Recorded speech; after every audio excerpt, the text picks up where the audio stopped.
So what we're going to look at now probably is the main thrust for today, the main thing. And it's to do with the relationship between the angular motion of something and the linear velocity of something.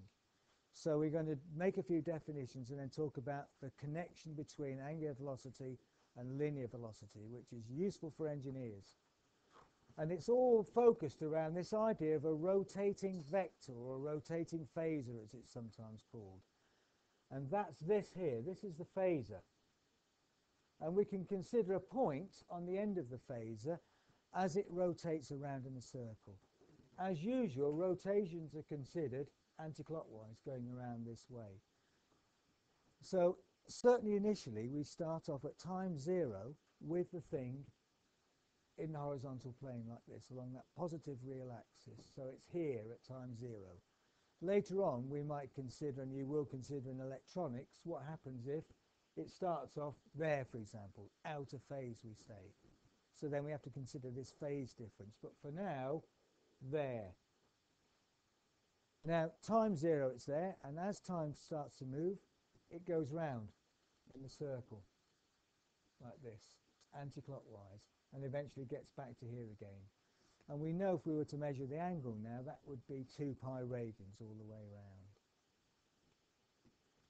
Often we're interested in how far has it gone in this direction, in the y direction, which will be to this point. We draw that line across there. And then after a bit longer it's reached here, how far in the y direction has it gone? Which will be this distance here. And so on. And then it moves round to here. How far in the y direction has it gone? Well, now it's gone to this point here. And then we can see eventually it goes negative.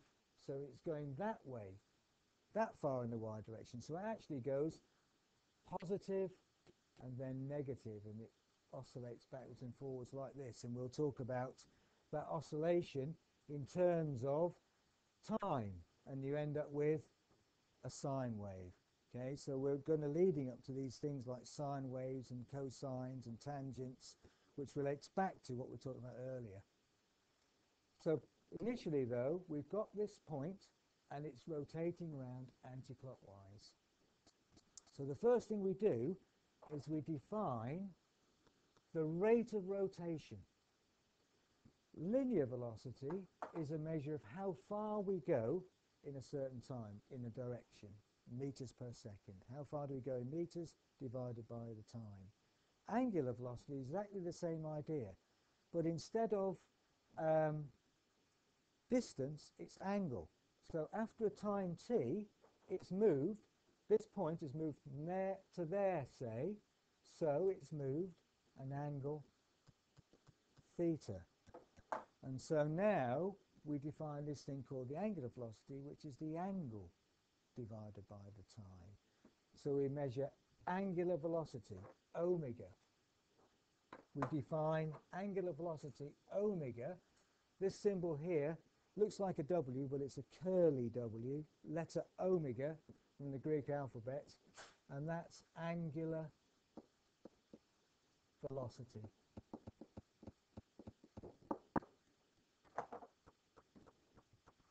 So this symbol here, omega, and it's used to represent angular velocity invariably. So if you see the letter omega in this context, it means the angular velocity. If you're writing the letter omega, just sort of a curly W like that, okay? Omega. I won't tell you what it looks like. Okay, so that's the symbol omega, angular velocity.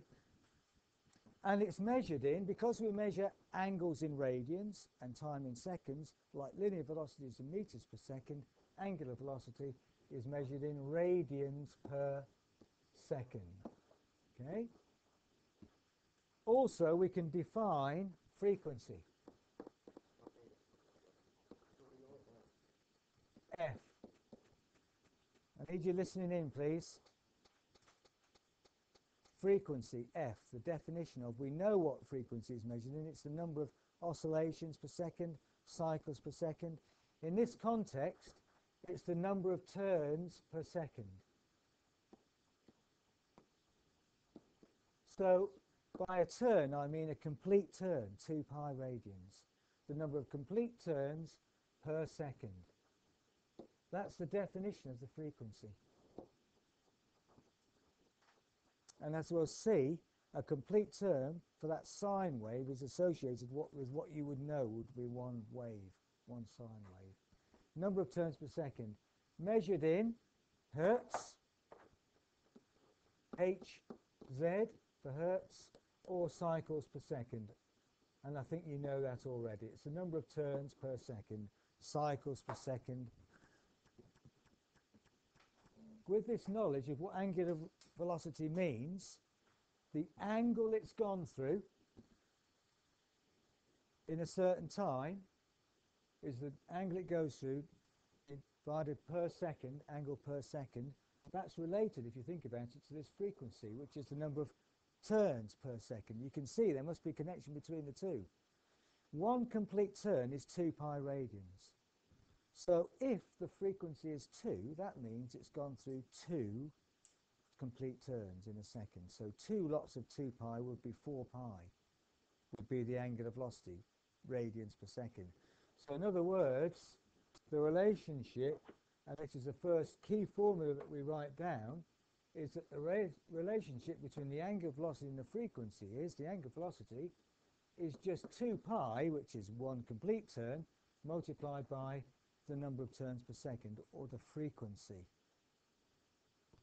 So angular velocity equals 2 pi f, and that's an important formula that we use. Hopefully you can see where that comes from. Yep.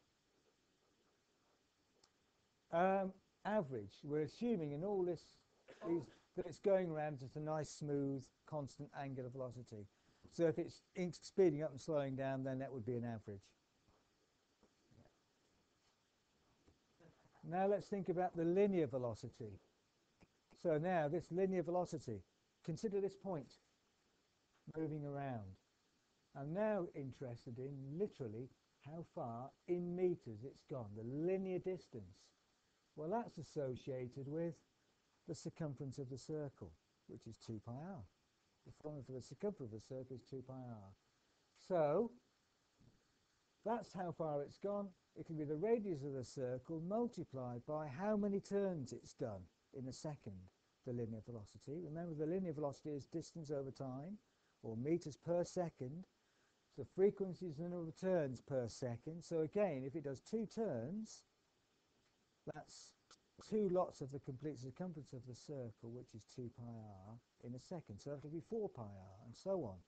So there's a relationship between the linear velocity and the frequency. But we know already there's a relationship between the angular velocity and the frequency, so we can relate the two directly.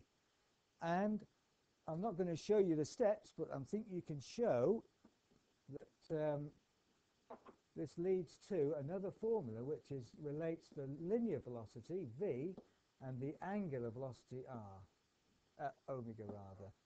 And the formula is linear velocity equals omega times the radius. It's a straightforward relationship. It's not complicated at all. Where v, we've not defined that yet, is the linear velocity measured in meters per second. And that's a familiar concept, the linear velocity measured in meters per second. We've done calculations with that, and I'm sure you've done loads of them. We can now relate that to angular velocity. We just multiply the angular velocity by the radius of this circle that is rotating round, and we get the linear velocity. And actually that comes in really useful, because in many engineering situations we have something rotating like a drum, and we're extruding from that drum, or it's some sort of conveyor belt, and something's coming out this way. So we've got a linear velocity and an angular velocity, and this formula relates the two. That relationship between the angular velocity of a drum rotating and the linear velocity of some material coming out from the side of the drum, or something like that. we find that actually they're related just by the radius of the drum that's rotating round.